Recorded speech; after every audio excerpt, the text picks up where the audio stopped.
Now we got a few more minutes left in this segment. I'm going to go in. There's been a little bit more news with Bud Light. Bud Light has come out, and there's been a lot more going on. The first thing is, so Bud Light, or Garth Brooks, the musician, Garth Brooks wants love and tolerance amid backlash when he said that he was going to have Bud Light served at his Nashville bars. And he called the boycotters of Bud Light, he called them a-holes. I'm not going to say the full word, but he called them a-holes. And now he's in damage control. This is out of Breitbart. Country music titan Garth Brooks responds to the backlash from fans after he called them, quote, a-holes for disliking his decision to serve Bud Light in his Nashville bar, with a call for people to come to his bar with a spirit of tolerance and an open mind. As Breitbart News reported, Garth Brooks sparked backlash from fans when he said that that at his Nashville bar called Friends in Low Places, amazing song, by the way, would be serving Bud Light, the beer that we all know has had a sharp decline. Yes, we're going to serve every brand of beer, Garth said. We just are. It's not our decision to make, he reportedly said in a Q&A with Billboard's Country Live in Conversation. He said, I want it to be a place you feel safe in. I want it to be a place where you feel like there are manners and people like one another. And yes, we're going to serve every brand of beer. We just are. It's not our decision to make. Look, I don't really care. I think he should take part in the Bud Light or in the boycott personally. But I thought the best was John Rich, Big and Rich, Save a Horse, Ride a Cowboy. He reacted to Garth Brooks' decision to sell every brand of beer amid the Bud Light drama. Country music star John Rich out of Fox News weighed in on fellow musician Garth Brooks' decision.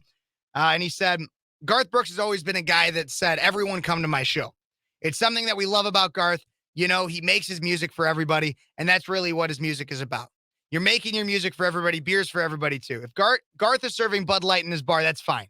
Garth can do that. John Rich continued, Garth might find out not many people are going to order it. And at the end of the day, you have to put things in your establishment that people are going to purchase. And if you're going to run a successful business, so he might find that out. Consistently, so John Rich is basically like, go for it. Do what you want. Garth is a good guy. He's trying to be nice. But the thing I still don't understand is why Garth had to call everybody who was boycotting Bud Light an a-hole. Look, do what you want. I'm with John Rich on this one. Like, I have got my personal opinion. But Garth, if you want to serve the beer in your bar, go for it. Whatever. Some friend in a low place might need a Bud Light. Maybe. I don't know. But it's just crazy to me that he comes out and calls everybody an a-hole. And I think John Rich has a point. Garth, you're probably not going to see many people ordering Bud Light anymore, and those that do are probably going to get a funny look. Maybe.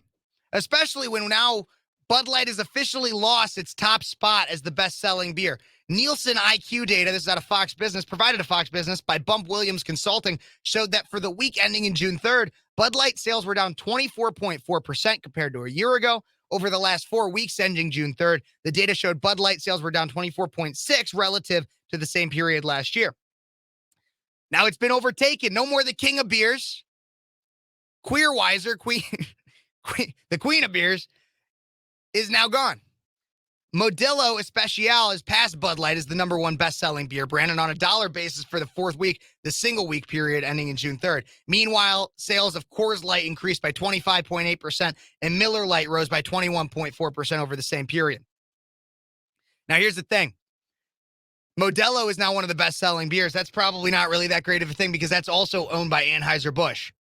But at least Coors Light and Miller Lite both raised their sales by over 20%. So keep going with Bud Light. Bud Light came out with an announcement this last week to Anheuser-Busch. Anheuser-Busch announces support for frontline employees and wholesale parents. It's a pretty short announcement right here. Maybe I'll pull it up on screen real quick so you guys can read along if you'd like, if you're watching on Facebook, YouTube, anything like that. So Anheuser-Busch came out with this announcement saying, we recognize that over the last 2 months, the discussion surrounding our company and Bud Light has moved away from beer, and this has impacted our consumers, our business partners, and our employees. We are a beer company, and beer is for everyone. Today, we are announcing 3 important actions as we continue to move our business forward. Their 3 important actions are, first, they're investing to protect the jobs of our frontline employees. That's the only people in this whole boycott that I felt bad for, is the people that are frontliners. The ones driving the trucks, the ones working in warehouses, in production, stuff like that. Those are the people I felt bad for.